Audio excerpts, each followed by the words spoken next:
हाँ, जैसे कि मैं वर्ब के बारे में बता दिया था, तो मैं पूछ रहा हूँ कि वर्ब क्या है, वर्ब कहते किसे हैं। तो वर्ब जो है क्या है, verb is a word that tells something about noun. अरे प्रोनाउन, अरे नाउन आर प्रोनाउन भी सही है। ये verb is a word that say या that tells something about a person or a thing. तो पर्सन हो गया, नाउन है, या उसके जगह पर हम प्रोनाउन भी लिख सकते हैं। तो कहने का मतलब कि वर्ब वह शब्द है जो किसी व्यक्ति अथवा वस्तु के बारे में कुछ कहता है। दूसरे शब्दों में क्रिया वर्ब वह शब्द है जिससे किसी कार्य का होना पाया जाता है। एक है वर्ब कितने प्रकार के होते हैं ये भी मैं बताया था। तो वर्ब 4 प्रकार के होते हैं। कौन कौन? इंट्रांजिटिव अकर्मक क्रियाएं, जिससे जिसमें ऑब्जेक्ट की आवश्यकता नहीं होती। कहने का मतलब कि क्या या किसको प्रश्न करने का जवाब नहीं मिलता। दूसरा बताया था ट्रांजिटिव वर्ब्स, इसमें ऑब्जेक्ट की आवश्यकता होती है, क्या या किसको प्रश्न करने का जवाब मिलता है। और तीसरा क्या होता है? लिंकिंग वर्ब्स, इसको मैं बता दिया था, जो कि सब्जेक्ट और कॉम्प्लीमेंट में लिंक करके काम करती हैं। इसमें टू बी होती है, मतलब कि आर ए वाज वेयर का प्रयोग होता है। सीन, फील, बिकम इत्यादि जो है कुछ वर्ब होते हैं जो कि लिंकिंग का काम करते हैं। और मैं आज बताने जा रहा हूं help auxiliary verbs. Auxiliary verbs है क्या? ऑक्सिलरी वर्ब्स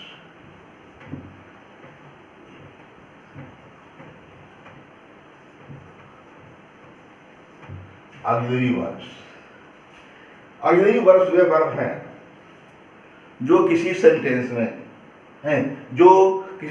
में मेन वर्ब से पहले, मुख्य क्रिया से पहले प्रयोग किए जाते हैं। ऑक्सिलरी वर्ब्स क्या है? इसका नाम है, इसको हेल्पिंग वर्ब भी कहते हैं। ऑक्सिलरी वर्ब्स यानी हेल्पिंग वर्ब्स, इसको क्या कहते हैं? Helping verbs. हेल्पिंग वर्ब्स, इसको हिंदी में कह सकते हैं सहायक क्रियाएं। सहायक क्रियाएं, ये मैं कहा सहायक क्रियाएं क्या किए हैं काम? तो वे वर्ब्स जो किसी सेंटेंस में आकर, किसी सेंटेंस में मेन वर्ब से पहले, मेन वर्ब आ गया, मेन वर्ब के पहले, मेन वर्ब से पहले प्रयोग होकर उसका मतलब मेन वर्ब का वर्ब पहले प्रयोग होकर उसका सहायक रूप में काम करते हैं। सहायक, हेल्पिंग के रूप में कार्य काम करे। फिर वे वर्ब्स जो किसी सेंटेंस में मेन वर्ब के पहले प्रयोग होकर उसका सहायक के रूप में काम करे। यही नहीं, वो ऑक्सिलरी वर्ब्स कहे जाते हैं। यही नहीं, सेंटेंस का रूप बदल दे, मतलब सहायक रूप में काम करे, साथ ही साथ सेंटेंस को अफर्मेटिव रूप से, स्ट्रक्चर से, निगेटिव, इंट्रोगेटिव,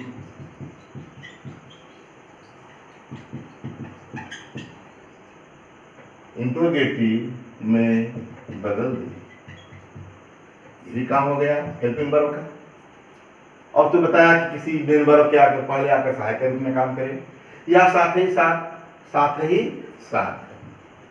ठीक सेंटेंस को अफर्मेटिव रूप से निगेटिव, इंट्रोगेटिव में बदल दे। यही नहीं, और भी है इसके आगे वर्ब है। और क्या करें? एक तो हो गया कि सहायक का काम करें, दूसरा क्या हो गया? ये हो गया एक कि सहायक रूप में काम करें, दूसरा हो गया निगेटिव, इंट्रोगेटिव रूप में बदल दे, तीसरा हो गया संभावना, पॉसिबिलिटी, संभावना, तो उसको हम क्या कहते हैं?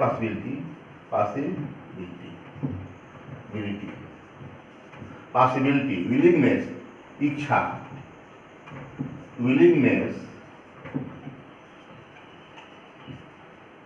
या सामर्थ्य, सामर्थ्य या योग्यता, समर्थ या योग्यता, योग्यता इसको हम कहते हैं एबिलिटी, भी बतलावे, बताए, भी बताए। ठीक, 3 बात।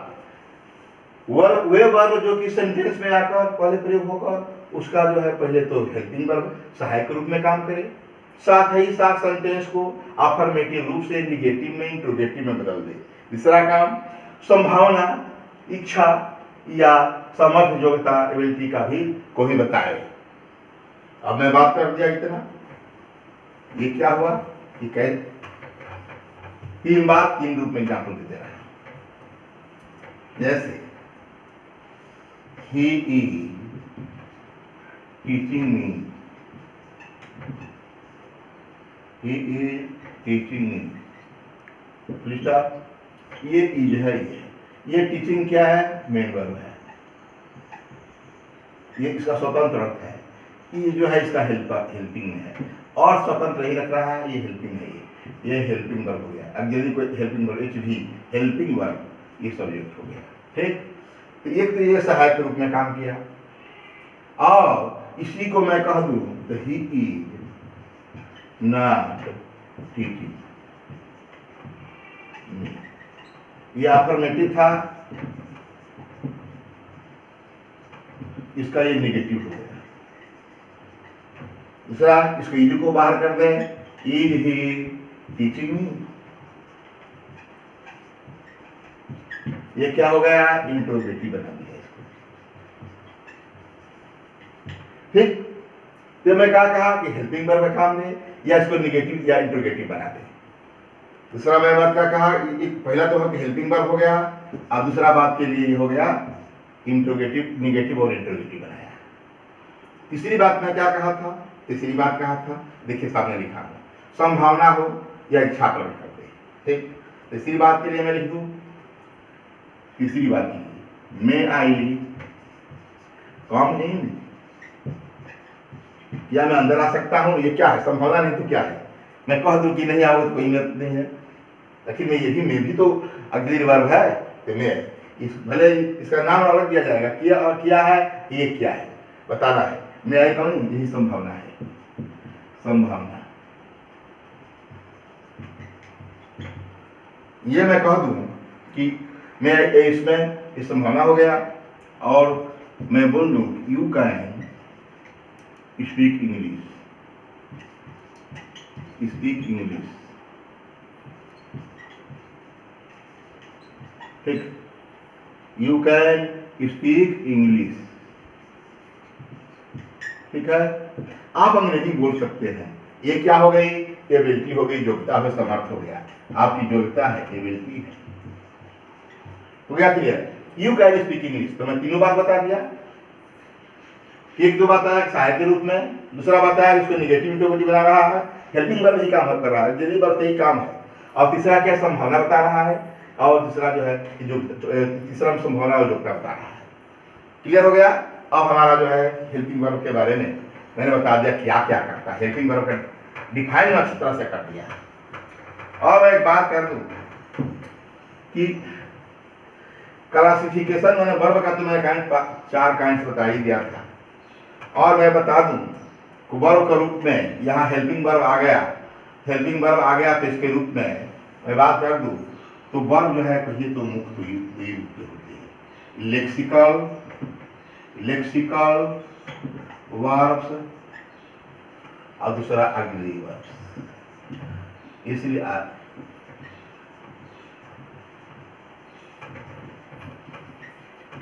लेक्सिकल वर्ब्स इसलिए कहा दिया कि जो हेल्पिंग वर्ब सहायक और मेन वर्ब की बात आ गई, तो लेक्सिकल वर्ब मतलब मेन वर्ब, मेन वर्ब आइए जो है हेल्पिंग वर्ब हो गया, हेल्पिंग वर्ब, इसका दूसरा हेल्पिंग वर्ब, यही हम जानते हैं।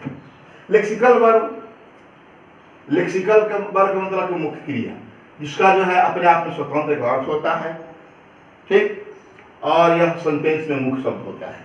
वर्ब का मुख्य रूप होता है। जैसे इसमें उसमें रीड, ठीक, राइट, प्ले, ये सब क्या है, ईट, ये सब क्या है, ये मुख्य वर्ब है। इसमें क्या है, आप जानते हैं helping verb, is, are, do, does, may, can, could.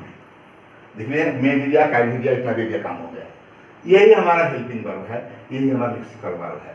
हमको लेक्सिकल वर्ब मतलब मेन वर्ब, मुख्य क्रिया है, इसको लेक्सिकल कहते हैं। तो मैंने क्लासिफिकेशन की मुख्य क्रिया की बात आ गई, इसलिए कह दिया कि ट्रांजिटिव और इनट्रांजिटिव दोनों मुख्य क्रिया का काम करते हैं। इनट्रांजिटिव का पहले भी हेल्पिंग वर्ब लगता है, जैसे वो हंस रही है, शी इज लाफिंग, ठीक, ये है ना, लाफ के पहले ये लग गया तो ये जो हेल्पिंग वर्ब हो गया, ये मेन वर्ब हो गया। आप she writes a letter, she writes a letter, तो लेटर ऑब्जेक्ट हो गया, ये राइट्स है वर्ब हो गया, या कुछ नहीं है, पता नहीं है। तो उसका मतलब केवल प्रेजेंट इंडेफिनिट और पास्ट इंडेफिनिट के अफर्मेटिव में हेल्पिंग वर्ब का जरूरत नहीं पड़ती। प्रेजेंट इंडेफिनिट और पास्ट इंडेफिनिट के अफर्मेटिव में उसके निगेटिव हो जाता है।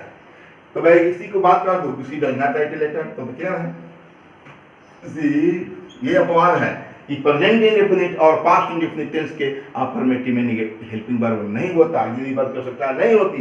यही अपवाद हाँ होता है, बताया जाएगा कब, किस पोजीशन में। से B C does not write a letter, तो ये राइट जो है क्या है, ये ट्रांजिटिव वर्ब है, इससे लेटर है, और ये डज जो है इसका हेल्पिंग वर्ब है, ये सब्जेक्ट है, ये है मेन वर्ब है, क्या है, मेन वर्ब है, ये लेटर ऑब्जेक्ट है। ये देख रहा है कि ट्रांजिटिव हो, ये ट्रांजिटिव इनट्रांजिटिव था तभी हेल्पिंग वर्ब है, और इनट्रांजिटिव है तभी हेल्पिंग वर्ब है। कहने का मतलब केवल जो है प्रेजेंट इंडेफिनिट और पास्ट इंडेफिनिट के अफर्मेटिव को छोड़कर, तो इसलिए मैंने इसको क्लासिफिकेशन कर दिया वर्ब और ऑक्सिलरी वर्ब। छोड़िए, हमको असली बात करना है ऑक्सिलरी वर्ब के बारे में। ऑक्सिलरी वर्ब क्या होते, कितने प्रकार की होती है। मैंने तो वर्ब के बारे में और कई प्रकार से इसको क्लासिफिकेशन भी कर दिया, लेक्सिकल वर्ब और ऑक्सिलरी वर्ब्स। ऑक्सिलरी वर्ब्स कितने प्रकार के होते हैं, और बात आती है ऑक्सिलरी वर्ब्स, इसी के बारे में बता रहा था। ऑक्सिलरी वर्ब्स 3 प्रकार के होते हैं। पहला प्राइमरी ऑक्सिलरी वर्ब्स, दूसरा मॉडल ऑक्सिलरी,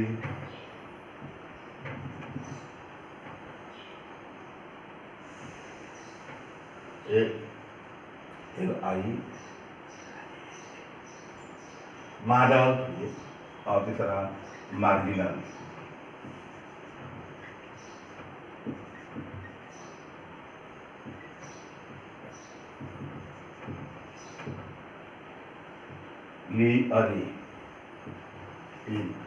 तो ये मॉडल, ठीक, 3 प्रकार का, primary auxiliary verbs, model auxiliary verbs और मार्जिनल ऑक्सिलरी वर्ब्स।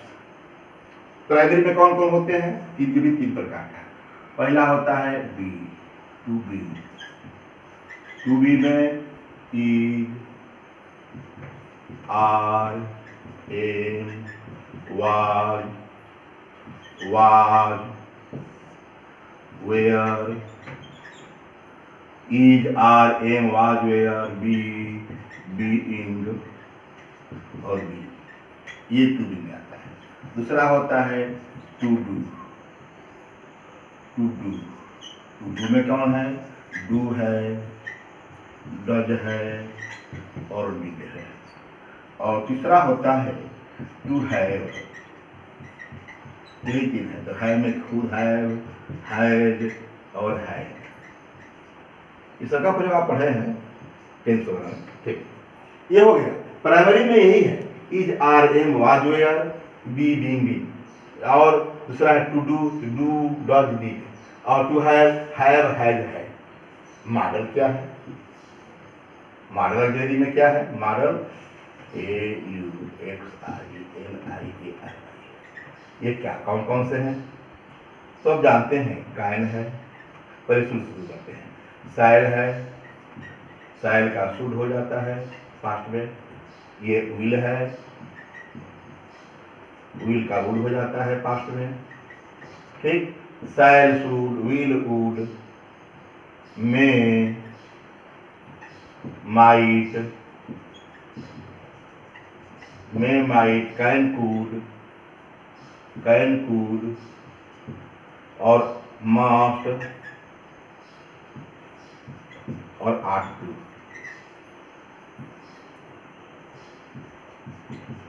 ठीक, और मार्जिनल है। मार्जिनल का मतलब ये तो प्राइमरी और मॉडल है, जो बेसिकली का काम करता है। तो हेल्पिंग वर्ब का ये जो है दोनों विधि मोड बताता है। हेल्पिंग वर्ब क्या काम करता है, विधि बताता है। और मार्जिनल क्या है? मार्जिनल यह है कि जो हेल्पिंग वर्ब का भी काम करता है और मुख्य क्रिया का भी काम करता है। इसमें है कौन कौन? तो इसमें देखिए, पहले नीड है, और दूसरा डियर है, और तीसरा ईंटू है। यही तीन है जो कि मार्जिनल कहलाते हैं। क्या कहलाते हैं? मार्जिनल। ईंटू, डियर, ये मार्जिनल ऑक्सिलरी के बारे में बता दिया। ये तीन प्रकार के, primary auxiliary verbs, model auxiliary verbs और मार्जिनल ऑक्सिलरी वर्ब्स, ये बता दिया कि ऑक्सिलरी वर्ब्स जो है तीन प्रकार के। इसी के बारे में पढ़ना है। ये पहला, ये दूसरा और तीसरा। हाई स्कूल कोर्स में तो प्राइमरी ऑक्सिलरी वर्ब्स और मॉडल ऑक्सिलरी पढ़ना है, लेकिन भी मार्जिनल ऑक्सिलरी वर्ब्स है, नीड है, डेयर है, यूज है, सब बता देंगे हम। तो पहले हम बात करते हैं प्राइमरी ऑक्सिलरी वर्ब्स की। प्राइमरी नोमेनक्लेचर जो है जरूरी था कि क्या है, ताकि जाने रहेंगे कि जो भी हम पढ़ते हैं वो क्या होता है। मतलब जो भी किसी सेंटेंस में पढ़ते हैं, कोई इज है, आर है, एम है, कैन कुड है, मस्ट माइट है, आर्ट टू है, ये सब है क्या, इसके बारे में जानना जरूरी है। आज बात करते हैं प्राइमरी ऑक्सिलरी वर्ब्स की। Primary auxiliary verbs,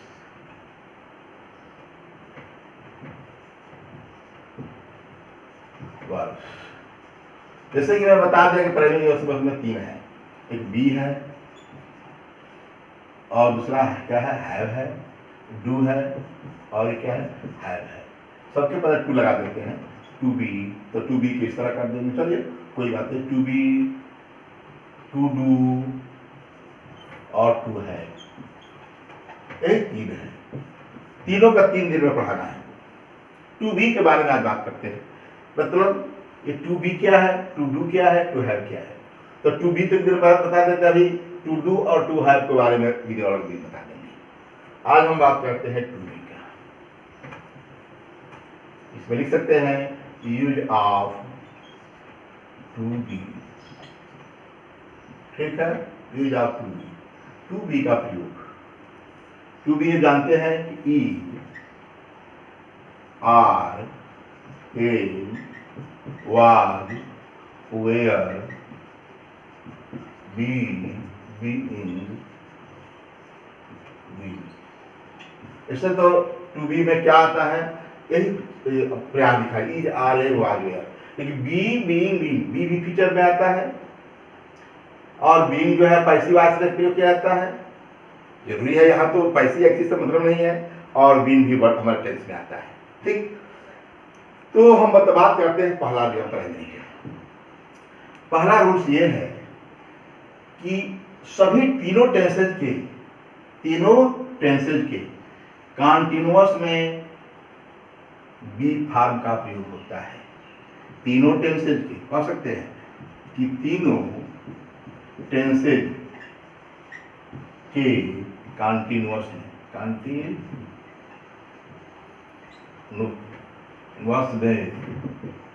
B form का यूज होता है,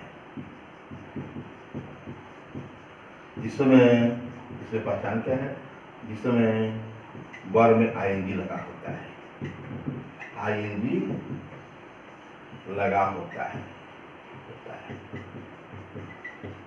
बता दिया तीनों टेंस है, present continuous, past continuous, future continuous. तो तीनों कंटिन्यूअस में बी फार्म का यूज होता है, इसमें जिसके वर्ब में आईएनजी लगा होता है। जैसे बात कर रहा हूँ, बात एक कर दे, जैसे सीई प्लेइंग ए गेम, ये क्या है? ये जो है हो गया हेल्पिंग वर्ब। यही ये जो है वहाँ लिंकिंग वर्ब बताया है, लेकिन यहाँ हेल्पिंग वर्ब है क्योंकि ये मेन वर्ब है। क्या है? एम भी है, ठीक है, ये एग्जिट हो गया। बताया सी, ये प्रेजेंट कंटिन्यूअस हो गया। क्या हो गया? Present continuous. ठीक, दूसरा लेते हैं, दे वेयर गोइंग देयर, ये क्या हो गया? Past continuous. ठीक, पास्ट कंटिन्यूअस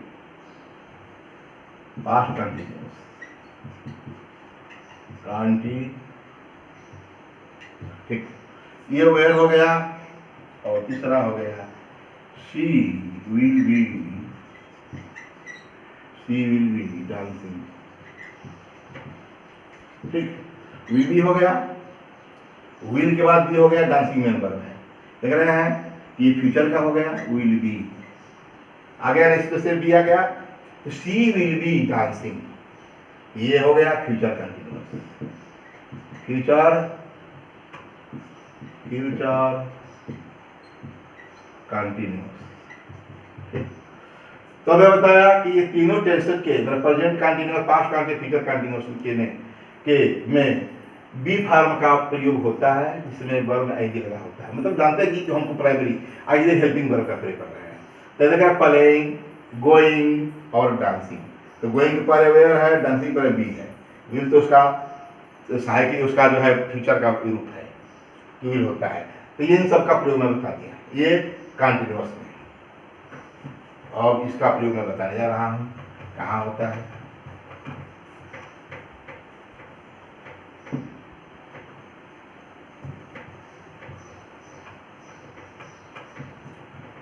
हाँ, याद रहे इन सब। पाइसी दूसरा बता रहा हूँ, पाइसी वायस में भी प्रयोग होता है। पाइसी वायस में वर्ब के थर्ड फॉर्म, माने वर्ब थर्ड फॉर्म से पहले यूज होता है। दूसरा यही है कि वर्ब के थर्ड फॉर्म से पहले इसका यूज होता है। जैसे एग्जाम्पल में शी ही राइट्स लेटर है, एडजेक्टिव है इसका। तो पैसिव क्या होगा इसका? Passive, a letter is written by him. ये लग गया थर्ड फॉर्म, वर्ब का थर्ड फॉर्म है, ये मुख्य क्या है? ये हेल्पिंग वर्ब है, इसलिए। ठीक, एक और एग्जाम्पल दे देते हैं इसी में। She was learning a poem, learning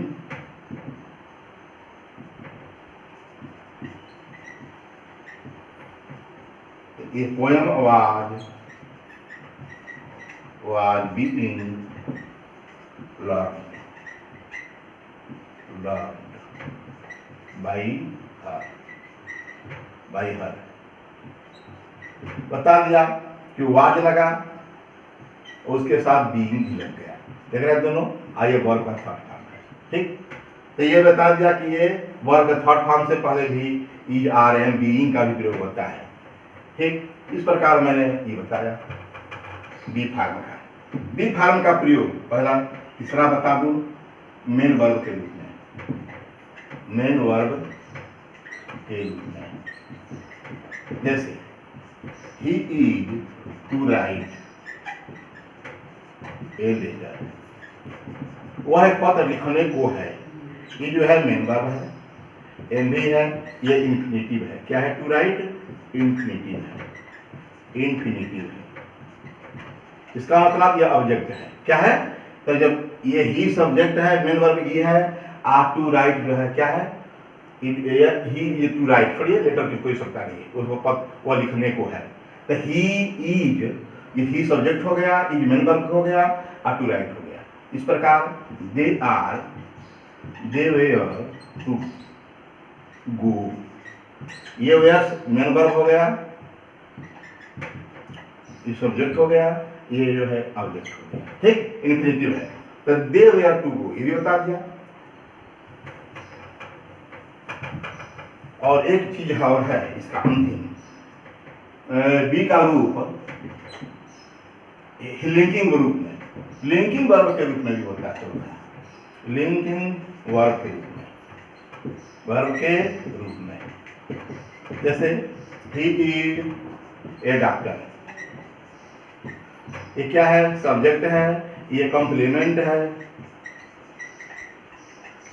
और ये लिंकिंग वर्ब है, लिंकिंग, इसको क्या कह सकते हैं, लिंकिंग वर्ब, लिंकिंग वर्ब। उसी प्रकार दे आर थीव्ड, इस प्रकार जो है मतलब ये linking verb is are am वाले का प्रयोग करते हैं। इस प्रकार मैंने बता दिया कि बी का प्रयोग present continuous, past continuous, future continuous में, बी का प्रयोग पैसिव वॉइस में, बी का प्रयोग मेन वर्ब के भी रूप में होता है, और बी का प्रयोग मैंने बता दिया कि ये लिंकिंग वर्ब के रूप में प्रायः आप देखते हैं। इस प्रकार मैं बी का प्रयोग बता दिया।